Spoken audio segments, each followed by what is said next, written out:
that we've created this beautiful chart, do you anticipate ever needing to use this kind of layout again in another file or in spreadsheet somewhere else?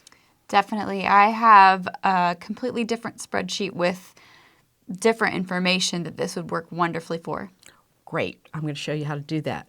Because once you've done something like this, it's nice to just save the layout of it and apply the layout to your data. Then you have, most of the work done for you. So what we're going to do is we're going to just right-click on the chart itself. And you'll notice that in my pop-up menu, I have Save as Template.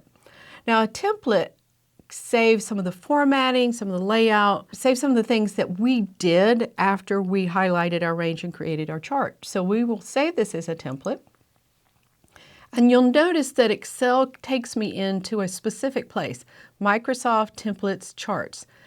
If you want this template available to you with any file in Excel, do not change the location where this is saved. There's a reason why it's saved there, and this makes it easiest for you to find it. The other thing is chart template files have a CRTX extension, so it's a different file extension than what we're accustomed to. And let's call this a 5-year forecast dual axis, okay? So, because that's everything we did in it, and I'll click Save. Okay, so it's gone. We did that. Now, what would happen, do you think, if I was to highlight our range again? We'll just go with the range we were dealing with. I think that was A1 through N3, right? I think so. Now, if I wanted to insert a chart, and let's just pretend I didn't have the chart on this one, where did we go in the past to insert a chart? Go to Insert and the Chart section. In the Chart section. So I'll go to the recommended charts because it'll pop up the charts dialog box quickly for me.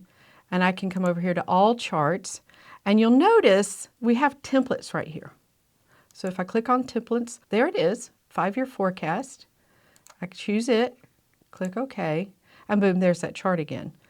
It's come back through. It looks a lot like this chart here. Of course, we don't have our axis titles or our chart title, but you can put those in. Yeah, that looks great. This will save me a lot of time that I don't have to set up the chart formatting.